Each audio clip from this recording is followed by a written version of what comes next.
Nigel Farage is set to campaign for an Irish EU exit. The former UKIP leader will travel to the Irish capital next month to call from the state to follow Britain out of the bloc. He will attend a conference entitled Irexit Free to Prosper on February 3 next year. Nigel Farage has previously called for Ireland, whose citizens are among the most pro-EU in the entire Union, to leave the EU. The conference will also feature journalists John Waters and Cormac Lucy and Eurosceptic councillor Ames Charity. The event's Facebook page said, "Ireland is at risk of becoming a powerless EU province. We believe Ireland should strike for its independence and leave the EU now. What do you think? Should Ireland be free to prosper or shackled to the EU?" Last spring, Mr.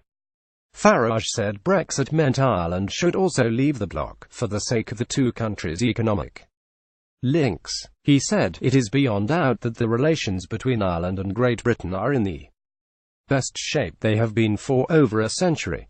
Ireland has the highest support for the EU in the entire bloc, so it is clearly in the interests of the Irish and British public that this free trade, travel and close relations continue and grow into the future. A time of choosing is quickly approaching when the Irish people, not just its political class, must assess and act to protect their own interests. With Brexit, Ireland has an even greater financial imperative to leave the European Union and agree a free trade agreement with Great Britain so that the smooth and full current arrangements continue into the future. Nigel Farage will campaign for Irexit at a conference in September. However, Mr. Farage will face stern opposition in Ireland, which has the highest support for the EU in Europe. According to the last Eurobarometer poll, 88% of Irish people want to remain in the EU, and this week an Irish politician warned Mr. Farage not to involve himself in Irish politics. Neil Richmond, a senator with Fine Gael, said Brexit had taken place because of decades of